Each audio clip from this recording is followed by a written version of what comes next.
You know, one question I've been getting a lot, and I'm sure everybody who has a gun channel has been getting a lot, is have I had a chance to handle or shoot the new Gen 5 Glocks? And if so, what do I think of them? Well, I have had a chance to handle them. I've had a chance to handle and shoot the Gen 5 Glocks a couple of times now. And I'm going to have to say, not that big of a difference. I really don't notice much of anything. Now, I know a lot of people thought they were going to be revolutionary, the new Gen 5 Glocks. And by revolutionary, we mean front serrations because of the G45. But that doesn't seem to have transferred over to the Gen 5 Glocks. They don't have front serrations. A lot of people thought they were going to have that. The changes to the Gen 5 Glocks are minor. They gave it a new paint job. You know, that diamond coating paint job. They improved the barrel a little bit so that it's almost as accurate as almost every other barrel on the market today. They did some minor changes to like the mag well and things like that. But overall, it's still the same damn gun. And you know what? That's fine. I want Glock to stay the same damn gun. I like Glock. I like it being a Glock. A lot of people bitch and say, I want bigger changes. I want them to do this, this, this, and this. And I'm like, well, you know, the gun you just described is an FN, or the gun you just described is an M&P. So go buy an FN or an M&P. Don't try to change the Glock into one. Because if you change the Glock into an FN or an M&P, we just have two M&Ps or two FNs. We don't have Glock anymore. So I'm happy with the minor changes done to the Gen 5 Glocks. I mean, they're nothing to look at. They're not great looking guns. They're not flashy guns, but they're very utilitarian. I used to say they were the Honda Civic of handguns. These minor changes don't change Glock much at all. And like I said, that's a good thing. The only reason they make these changes, these minor tweaks, and then call it a new generation is marketing. If they just made minor tweaks to a Gen 4, then people who already own Gen 4s wouldn't buy another one because the differences aren't big enough. But with these little minor changes and a new label on it, they can sell Glocks to people who need their first Glock, as well as sell them to all the Glock fanboys who need the newest Glock. So that's really why there's a Gen 5. To sell Glocks to people who already have Glocks, as well as sell Glocks to people who need their first one. So that's it. That's basically what it boils down to. And like I said, that's great.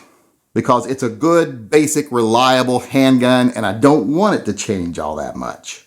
Because if it changed too much, it wouldn't be a Glock, and I think we need Glocks to be there for people who want them. And as far as them being the Honda Civic of the gun world, though, I will have to change my opinion on that. I don't think they're the Honda Civic of the gun world anymore. Mainly because Honda Civics are now sharp cars. Have you seen a Honda Civic lately? Those things are badass looking. They've got some good engine options in them. They've got an interior that looks like you're sitting in a spaceship. They're just an amazing car. And Glock definitely isn't that. Glocks are not fancy or flashy. No matter how many tiny little tweaks to mag wells or something like that you do, it's not going to change that. And you know, there's another car that's very similar to Glock nowadays, I think.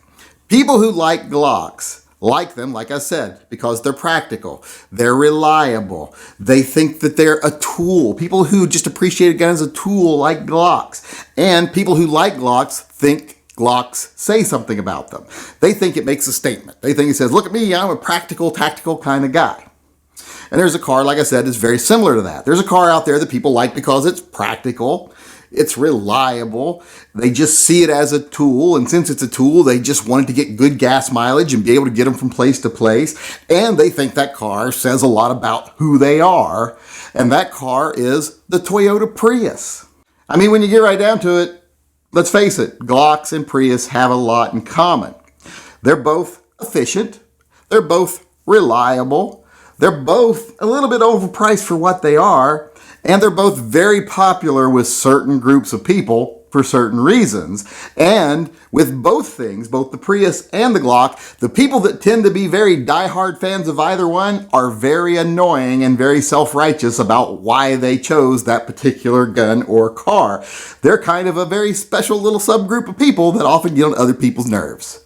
So, as you can see, the Glock is fine the way it is. Those minor little changes doesn't really change the gun. Just like with the Prius, if you change the fender well a little bit or change the front end or change the back end, it's still just a Prius.